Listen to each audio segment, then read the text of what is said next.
Hello everyone, this is DireWolf20 and Luclin MCWB coming back at you with a new MoMods episode, episode 4. Hey man, welcome back. What's up, bro? What's up? I'm ready to You get know, this show on the road. yeah, we checked out a bunch of cool, more basic and simple logic gates in the last episode of MoMods, episode 3, where we showed you guys a bunch of cool stuff in here. Now we're going to move on to the more advanced gates here. We've got a bunch of cool ones to check out. We're going to kind of just show you, like we did last episode, some basic functionality. We're not getting too deep into it, but we're just letting you know, hey, there's these really cool things that you're aware of, and, you can build awesome machines with them. And we'll even show you a really cool machine that not I built, but somebody else on the server played with, and we'll show you that at the end of this episode. Cool. Well, I just want to throw the disclaimer out. I'm not a redstone professional, and No, I'm sure as heck not a Red Power 2 professional. And so that's why Direwolf is going to drive this whole episode with these gates that he has created over here. Yeah, we will check out the RS NOR latch first. This is a pretty cool one. I like the RS latch. It's one of my favorites. It's almost like a 1-bit memory cell in that you can store information. So I've got a blue button over here and an orange button over here. And basically the way these work is when you press the button, it's going to cause that light to turn on. So this input here causes this input to turn on. But every time I press this button, it's not going to change anything. It's just going to keep it on. And then this button kind of reverses it. So that's what an RS latch does, is it kind of stores that information, and it keeps it stored until it receives a signal from the other side, in which it turns off that store, and it'll turn this one on. Interesting. So it's a nice way to you can almost use this to make a button act like a lever, where like you push a button and it keeps this thing lit up. Yep. Now I did want to note also that you could use this to keep a door open. Like if you wanted to, instead of a door just automatically shutting, you would use this to keep a door open. It would keep it in a certain state, and then you would have a reset switch. That's what I was going to ask about this, because if you come over here, because I actually do have that set up. I have that set up right here. It's the same thing right there. And that's an RS latch right there. And basically what this was for is you could put power to a door, open the door would stay in the open state until you reset it. And the reset button, when you did that, it would shut the door. So does that do that over here? Same thing? Yep, exactly the same thing. Okay, so when you push on these right here, this is considered the reset button. Yeah. Over here, the opposite side. Got it. Okay, that's cool. Yep. All right, now, and I've used this in instances where I've had like the button opens the door. Yeah. And then like a pressure plate on the other side of the door closes it. Oh, okay, cool. That's a neat way to do it. And if you wire it up real complicated, like you can also have the pressure plate open it so that you can get out again. So you don't trap yourself behind the door. Yeah, that would suck. Yeah. Good stuff, though. And there's one nuance to the RS latch gate. You can shift right-click on this thing again. In this mode, where it's not like... I think of this mode, it looks kind of like almost like a snake or something going on there. But in this mode here, it's kind of... it's more open where when you activate the button, it keeps the input on and the output on at the same time. So note that both of those are on. Interesting. Both lights. Yes. So just a little bit different depending on what your needs are.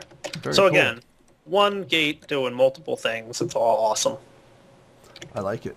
I like it. It's very cool. All right, so we have a lot of stuff set up over here. Wow. Yeah, these are the more complex gates, but they really make for some awesome and compact designs. One of my favorites that I use a lot, believe it or not, is a state cell. Okay. This thing's perfect for like running a cooldown or something like that. Let me show you over here what it does. Is basically it receives a signal on the side here, on the left side of the thing, and watch what happens when I push the button. Boom. It keeps that signal on until this timer ticks, and then it real quick flashes on the right-hand side here. And you can adjust this like a timer, so you can change the duration. So I can bump it up to 5 seconds, for example. Right? And now when I push the button, boom. It'll keep that redstone signal on the front for 5 seconds. Ooh, so this could be like for like a timed door to keep open and then shut. Yeah, you can do that. Okay. That's perfect. And then you note that it pulses on this side. And the great thing about the state cell pulsing on that side, you ready for this? Yeah. This is the best part. Boom, have another state cell there. Ooh, okay. Right? So then like one state cell runs and activates the next one in sequence. Okay, that is really cool. Isn't that neat? Yeah, that's really cool. Wow. Okay. Very cool. That's awesome. Yep. Now, if you have this bottom lever on, by the way, when you activate the state cell, Yeah. it'll keep it on and it won't activate the timer. Oh, wow. So it keeps that enabled. So it kind of holds the state of the machine until like you like let go of this guy, and then the timer's allowed to run. Okay, wow, that is awesome. So that's for some more complicated and crazy stuff. Very cool. I like that one. That's a Yep. Okay, what's this one? What do we have? This is the transparent latch. This guy is neat. Okay. So let's check out what this thing does. Okay. These are your two input sides, this one and this one. Okay. Okay. So let me show you what these guys do. Okay. First off, when this thing is off, this lever does nothing. Okay. That's basically the rule of the transparent latch. Okay? Yep. So watch. If I turn this guy on, then this lever over here turns these guys on and off. Okay, nice. But if I turn this guy off again, while these guys are already on, this lever again does nothing. Interesting. Wow. Right? Yeah. That's pretty. Interesting. And we're going to show you guys using this in a really cool design in the future. In about a minute or two here, I'm going to show you a neat design we made with a bunch of transparent latches. Okay, that's cool. I like that Yep. one. That's pretty neat. What do we have here? What is this? This is the multiplexer. The multiplexer. This is neat. This guy basically, the bottom input, this one, determines which of the two sides controls the output. Okay. Cool. So like right now, the right lever is controlling the output. See that? Yeah. And the left lever does nothing. Interesting. Okay. So when this guy's on, the left lever controls the output. And the right lever does nothing. Okay, makes sense. That's cool.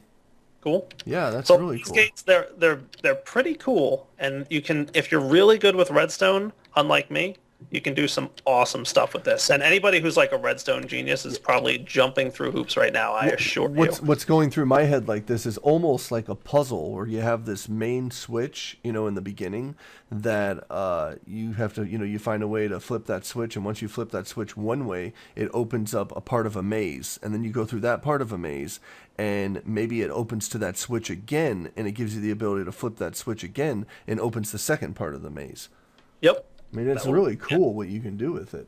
Yeah, there's so much you can do. And these kind of redstone contraptions would probably be huge to make. Oh, they would be gigantic to make. Yeah. Wow. Yep. Now this guy is the synchronizer. Okay. This guy is cool. You know what an AND gate does, right? Yeah. All right, this is an AND gate that is also like a memory cell at the same time. Okay. So push one of the buttons. Okay. Boom. It didn't do anything, but Yeah. it remembered that this button has been pushed. Oh, whoa, it's got an indicator on. Yep. Oh, are you serious? Yep. Wow. And when you push the button, then it outputs. Okay, that is freaking cool. Right? Isn't that neat? Yeah, that's real neat. That's awesome. And Okay. you can keep hitting this button all you want. It's not going to do anything until both conditions have been met when this button gets received. So it's kind of like an AND gate, but with like, button format. But it's kind of like an AND gate, yeah, with button format, and it holds the charge. It basically holds the charge until it gets the next charge, and then it discharges through the... Yeah. That's awesome, through the output. You could probably do this with like an AND gate and an RS NOR latch if you wanted to, but, The footprint would be gigantic yeah. in Minecraft. All right, what's this? Randomizer. Flip the lever. Oh, so this is just a randomizer. Okay, cool. Yep. So it just randomly emits out different sides. It's totally random which side it's emitting at any point. And when you turn off the lever, it's going to hold the state that it's in. Interesting.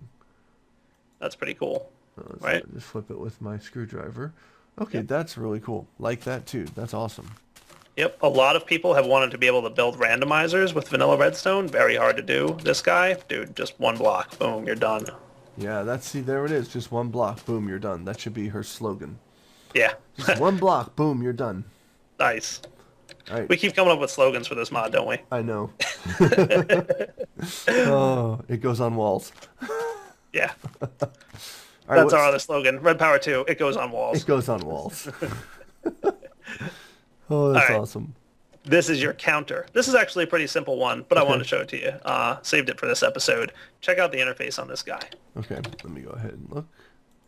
Oh, I have freaking screwdriver in my hand. That's okay. Fix it. I messed it up. Oh, wow. Oh, wow. So it's got a maximum count 4 at plus 25, then increments of 1 and decrements of 1. Wow. That is so cool. Pretty neat, right? Yeah. So what this does is it's currently set up to count 4 pulses coming from the positive side. And you can see this little plus sign here. Yep. So this is the positive side. Okay. Oh. That'll add to the counter. And this is the negative side that'll subtract 1 from the counter. 2. Okay. Yep. Wow. So it's counting as I do this. Yep. And so, And then you okay. can subtract by hitting the minus side over here. This guy will subtract. And when it's at the very bottom, it'll emit the redstone signal out of that side. Okay, so it has a counter. So it's like this could almost be used like you have a certain amount of items that need to pass before this door is open or activated. Yep. That's cool. Very cool. You can use it for all kinds of crazy stuff. Well, almost. Have you played any of Seth Bling's stuff like Zombie Siege? Have you played that? I've seen them, but I've not actually played them. His Zombie Siege maps has where zombies come out in waves, and if they fall, like they come out a platform, and if they fall off the platform and they fall down, and I think it's 10 of them fall, the whole platform blows up. And I'm just guessing that it's counting 1, 2, 3, 4, 5, 6, 7, and once it hits 10, it ignites the TNT. It's almost the same thing. That's really freaking cool. And it's look how small that is. His was gigantic, like freaking unbelievably gigantic, and there's this right here. Yeah, this one little guy, right? Yeah. And you can change the decrement really easily. Like I can set the decrement to 4. Yeah. So this is cool, right? Like what it'll do is it's currently at 4, right? So when you hit that button once, it subtracts 4 from it. So go ahead and hit it. Boom, look it at sets that. it all the way down to the bottom. That is awesome. Wow. So you can change how much it increments by, how much it has to get up to, and how much it decrements by to just change pretty much the entire functionality of this one little block. That's really cool. Yep. Wow. Okay, what else is there? What else do we have? Oh, back down here at the beginning. Oh yeah, now we got some cells. These guys are awesome. So first off, we've got the null cell. Okay. This guy is neat. All right. So if you've ever had redstone that you want to like cross, but you don't want them to affect each other, like this. Yep. Yeah, and usually you would have to create something by almost like this. You would have to do something like this. You'd have to go like that, and then across like that in order to bring the redstone underneath each other, like that, right. And then above. You got it. Like that. Well, that's exactly what this looks like, isn't it? Yeah, that's exactly what that looks like. Right? So you can, boom. They're completely separate from each other. That is really cool. That I like a lot. I can completely appreciate that one a lot. And this one's pretty similar, but it's got a redstone torch under it. So what do you think it does? This one has a redstone torch under it? Yeah, I think this is a transparent latch. And what this does is when the bottom is on, the top is on too. Oh, so the bottom powers the top, but the top is on its own separate. Yep. Right there. Oh, okay. So this is, if I want to do it right here, I can do it here, but if I want to do both of them at the same time, do it there. Right? Yep. You got it. Interesting. Okay, cool. That's awesome. Pretty neat. And this guy's an invert cell, and it's kind of the opposite of the transparent. It's the opposite. So when, okay, makes sense. So now when this one, okay, there we go. Pretty cool, right? Yeah, that's really cool. And of course, this side can have its own input too. Yeah, that's what I was going to say. And when that one's on, then both of them are on, right? Because if it's inverted. Yep, there we go. And then turn that one, and then just that one. That is really cool.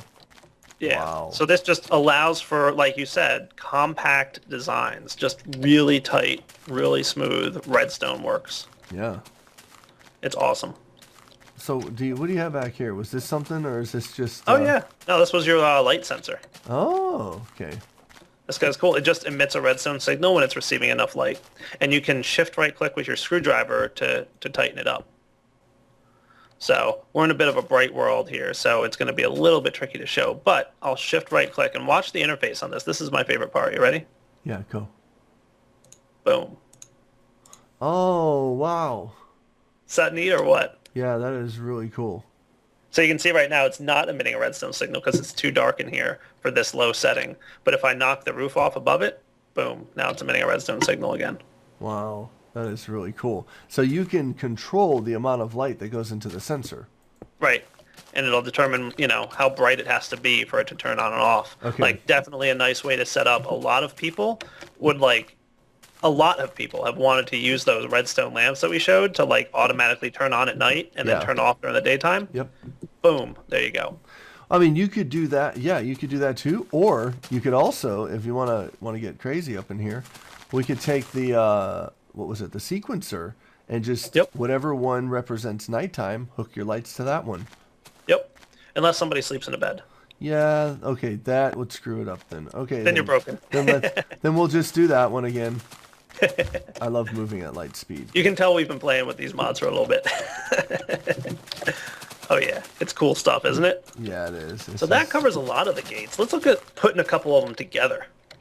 Okay, let's do that.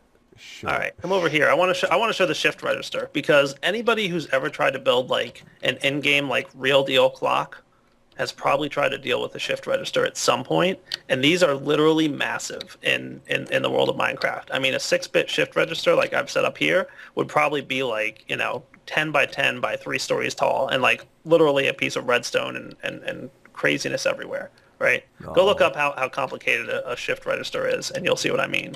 But this guy is cool. We're using transparent latches here, all set up next to each other, so they're all transparent latches. And this is just a pulse former here. Remember we talked about those last episode? Yep. So every time I hit this button, it's going to send a pulse. And right now it's not doing anything, but that's okay. I'm going to go ahead and turn this lever on, and this will start the shift register. You ready? Check this bit out. Yep. Boom. The first light turns on. And next time I send a signal, the next light turns on. And it's going to keep filling up. Now, if I turn this lever off, the next light will be off, but it's going to shift these 3 lights down together. And it's going to continually shift down. That's why it's called a shift register. Like that. Oh my goodness, that's cool. And those 3 lights are moving together. Wow. And I can keep clearing it. Like that. And I could do like, alternating.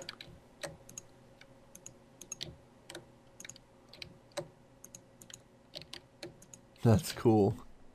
Isn't that neat? Yeah, that's really cool. So that's a shift register. Definitely one of the bigger, crazier contraptions that you'd have to make using vanilla redstone, all compacted with transparent latches and a pulse former. That's really awesome. Very simple. And this is infinitely expandable. Like if you wanted to get a 10-bit shift register, it would be that much bigger in vanilla. Like you just keep adding, transparent latches and you're done. Like that's all you got to do. Instead of stories. Right, exactly. Instead of making it like crazy ridiculousness. Okay, so in the last episode, I asked you, did you have anything that you could show that utilizes some of these gates? I do. I don't want to show you the full functionality of this machine because it's a little bit of a spoiler. Okay. But we're going to see some more advanced items in Red Power 2. And we're going to go jump through this gate right here, and we're going to see these advanced items being controlled by a bunch of different gates. And I'm not going to explain it because I don't understand how all the gates fit together on this machine. But it'll give you guys an idea of the crazy stuff you can build. You ready to go through? Let's do it. Jumping. Hooray! Going in. I'm in. Boom. And hopefully there's no bad guys here. There we go. Oh, no bad guys. Oh, wow. Cool. Wow. So this is a frame quarry, which we'll definitely get into frames in a future episode. But just a little spoiler for those who are not familiar with Red Power. Frames allow you to move blocks. And this whole big contraption moves, and it was used to clear out this whole huge long path underground here. So this entire tunnel that we're in was like not a tunnel. It was made by this frame quarry. Wow. And it was completely dug out automatically by these crazy contraption. And every did block it put these torches down too? Yeah, it did. Wow. Yeah, we'll get into some machines that can place items. That's pretty. In a rather future-ish episode, because we're going to be getting into some of the more crazy blocks and components that Red Power 2 has to offer. Like I told you, man, we've only started to scratch the surface of Red Power. Interesting. Wow, this is really interesting. You see this? Here I am going off of everything, but the mine shaft over here, how the floor is built with logs. Like, I've not seen that. That's a Mistcraft thing. Oh, that's a Mistcraft thing. Thank you. I was like, what is going on here? Yeah. There's so much in This is here. a special type of Mistcraft world that has wood flowing through it. Uh-oh, I shouldn't have went so far from home. I can TP you. Starting to lag. I'm lagging. The world is too big for me to handle. Oh, this cave is huge. I'm not going to lie. It took me like 5 minutes at light speed to like get my way down here. Nice. So yeah, this is a contraption. You can see all the redstone circuitry all hooked up. It's all wired together. It's all set up to run. It's pretty complicated. Wow. Yeah, it looks absolutely crazy how this thing You can works. see some state cells and some repeaters and some. I think I see an AND gate or two. And So these right here push the blocks? yep. Wow.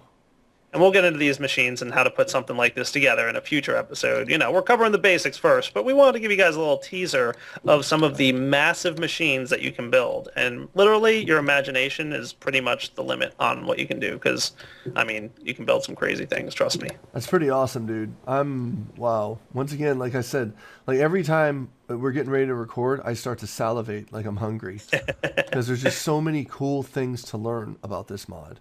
And I just want to say this. I do want to give a shout out to the creator of this mod. Elaram, you are an absolute genius. Your mod is absolutely amazing.